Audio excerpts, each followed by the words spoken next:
Uni odam papilloma virusi deymiz. 200 ga yaqin turi bor uni.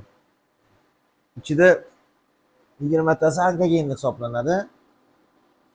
Ko'proq ayollarda uchraydi bu narsa. Erkaklarda pashta uchramaydi. Uchraganda ham onkologik kelib chiqish ehtimolligi juda kam. Sal achishadi ozgina og'riydi. U yuqadi aka.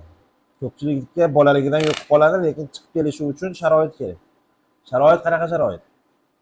Vez qo'shasiz, gormonal o'zgarish bo'ladi. Qanaqa qo'shimcha kasalliklar bo'ladi.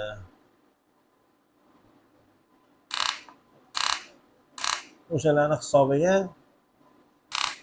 mayda bitta ikkita so'galchalar chiqib qoladi-da, teriza ko'payaveradi. Teriza atrofiga yuqtiraveradi. Endi uni siz ayolingizga yuqtirishingiz mumkin.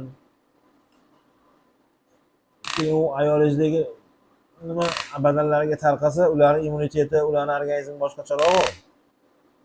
Ularda bu narsa deylik eroziya keltirib chiqarishi mumkin. Shunga o'xshagan narsalar. Bu eroziya keyin xavfli kasallikka aylanib ketishi mumkin. Hozir oxirgi yillarda ko'payib ketyapti.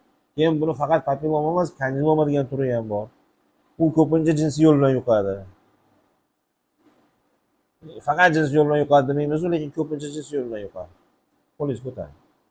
Qo'ltig'ingizni ko'raman. Davolanishni yaxshi ko'rish uchun mazoklarni topshirib, lecheniyalarni olib, moddalamashini yaxshilab, riskga maytirib, ovqatlanishi joyiga qo'yib,